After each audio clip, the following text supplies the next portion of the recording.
कसक इस बात की, देखिए हम लोगों का मुस्लिम पर्सनल बोर्ड का जो है सेक्शन उसके लिए है थोड़ा। हाँ, और जो संशोधन हुआ है उससे भी हम खुश हैं, लेकिन दिल में कसक हमारे है थोड़ा। संशोधन बिल कल सदन में पास हो गया। ये बिल क्या मुस्लिम समाज के हित में है या फिर उसके खिलाफ है, क्या लगता है? हम लोग के हित में नहीं है, हम लोग के हित में नहीं है। उसके पीछे की वजह क्या है? अरे भैया अभी हम मिट्टी में जाना है। इस बिल में जो संशोधन हुआ है इसके बारे में भी हम लोगों से उनकी प्रतिक्रिया लेंगे, उनकी राय जानने की कोशिश करेंगे कि ये बिल क्या उनके और उनके समाज में हक में था या उनके साथ कोई जाति हुई है। क्या लगता है कि वक्फ बिल में जो संशोधन हुआ है वो आप लोग के हक में था या आपके समाज के साथ जाति की गई है? नहीं, समाज के साथ तो कुछ जाति हुई है। इस बात की कसक है। कसक इस बात की, देखिए हम लोगों का मुस्लिम पर्सनल बोर्ड का जो है सेक्शन उसके लिए है थोड़ा। हाँ, और जो संशोधन हुआ है उससे भी हम खुश हैं, लेकिन दिल में कसक हमारे है थोड़ा।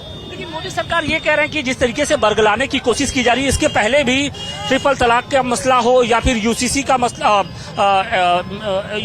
मसला हो या फिर जो तमाम है मुस्लिमों का, कहाँ एनआरसी में कहाँ किसी से मांगा गया कि आप नागरिक है नहीं है। एक कानून बनाया गया है, उस पर अमल किया जाएगा, लेकिन कोई डरने की तो ऐसी जरूरत नहीं समझ में आ रही थी। बात कानून बनाने की नहीं है,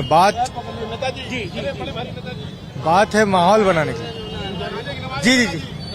तो देखिए, तो कुछ लोग हैं जो अभी बात कर रहे हैं, लेकिन हालांकि बहुत से लोग ऐसे हैं जो नहीं भी बोलना चाहते हैं, उनको रोका भी जा रहा है। लेकिन लोगों के दिल में ये कसक जरूर है कि जो जिस तरीके से इस बिल में संशोधन किया गया है उससे कहीं ना कहीं जो उनका हक है, हकूक है, उसे छीनने की कोशिश की गई है। और यही कारण है कि जो लोग हैं वो उनकी जो खामोशी है एक तौर पे साफ तौर पे बयां भी हो रही है कि उनके दिल में किस तरीके से इसे लेकर एक कसक भी है। हालांकि देखिए, बड़ी संख्या में आम, क्योंकि जुमे पर इतनी संख्या में जो नमाजी नहीं आते हैं, लेकिन इस बिल में संशोधन के बाद ये पहला जुमा है और बड़ी संख्या में किस बिल को लेकर क्या कहेंगे? इस बिल कुछ ले, जो हो गया सो हो गया, कोई दिक्कत नहीं, कोई दिक्कत नहीं, कोई दिक्कत। योगी मोदी जी जिंदाबाद, जिंदाबाद। हाँ बस। देखिए, बहुत से लोग तारीफ भी कर रहे हैं, योगी जी मोदी जी के जिंदाबाद भी नारे लगा रहे हैं। हम इनसे अब कुछ और भी लोगों से बात करने की कोशिश करेंगे। वक्फ संशोधन बिल संसद के दोनों सदनों में पास हो चुका है और इस बिल के पास होने के साथ ही धर्म नगरी काशी समेत पूरे देश की जो सुरक्षा व्यवस्था है वो बढ़ा दी गई है। मस्जिदों के बाहर आप देखिए कि किस तरीके से यहाँ पर पुलिस का पहरा है।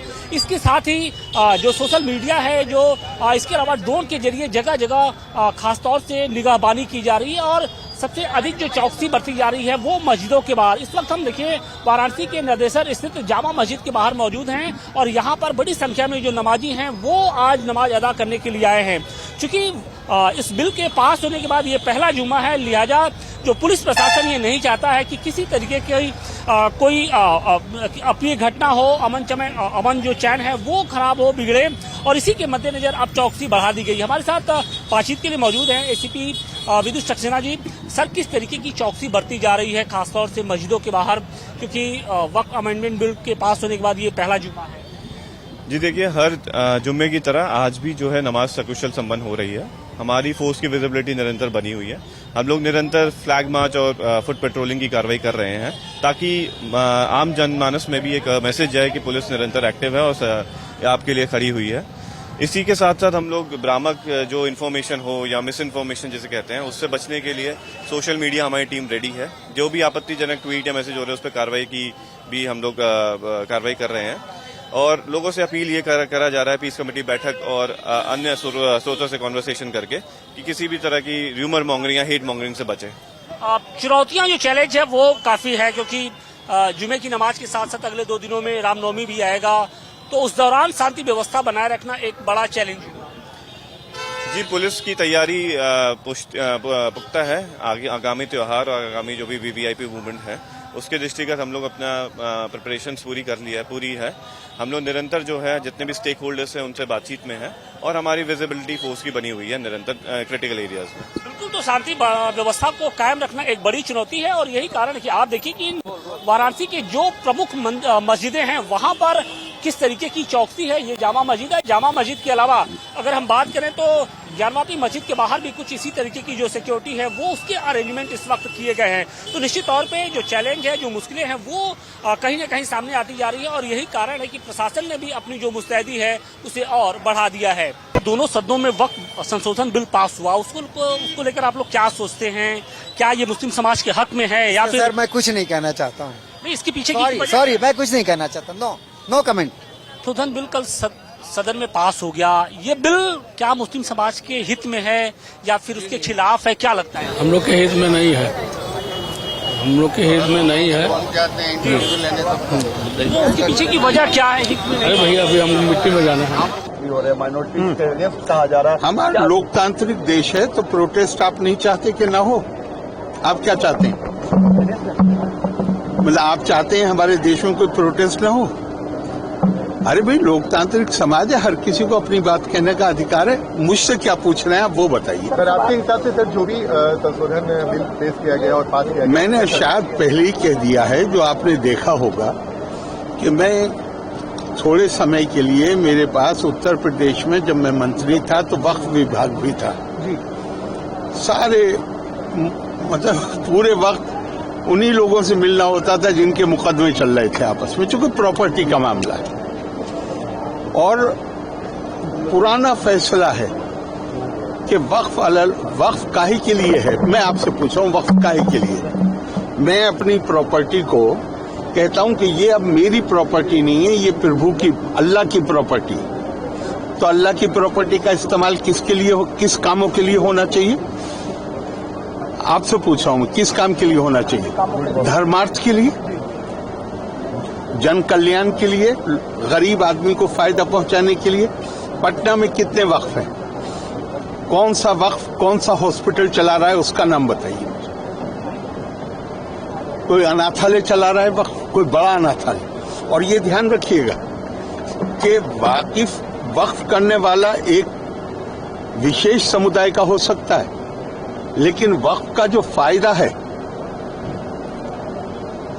आप कहें तो मैं कुरान की आयत भी कोट कर सकता हूं, इन्नमस सदकातु लिल फुक़राए वल मसाकीन।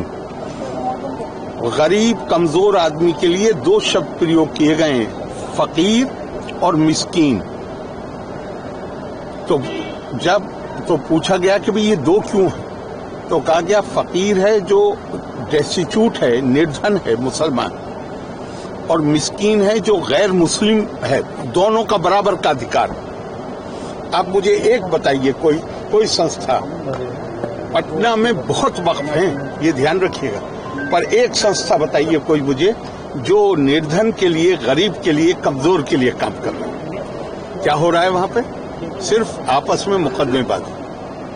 वक्फ अलल औलाद को तो कानूनी तौर पे गैर इस्लामी जो मैं प्रॉपर्टी कह रहा हूं, मैं कहता रहा हूं कि ये अल्लाह की है, लेकिन फायदा मेरी औलाद उठाएगी, तो इसको तो गैर इस्लामी, सारे मुसलमान मुल्कों में गैर इस्लामी है।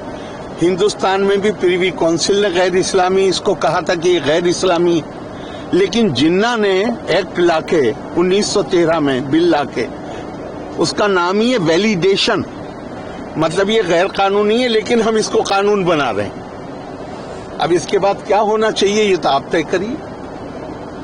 बहुत ज्यादा सुधार की जरूरत है और मैं मानता हूं कि ये जो बिल पास हुआ है, जो अब कानून बन गया या बन जाएगा, ये उस दिशा में बड़ा ठोस कदम। फायदेमंद होगा सर, जो लगातार विरोध कर रहे हैं, चैलेंज करने की भी बात हो रही है, सुप्रीम कोर्ट में जाएंगे। मैं दूसरों की बात नहीं कर सकता, मैं अपनी बात कर सकता।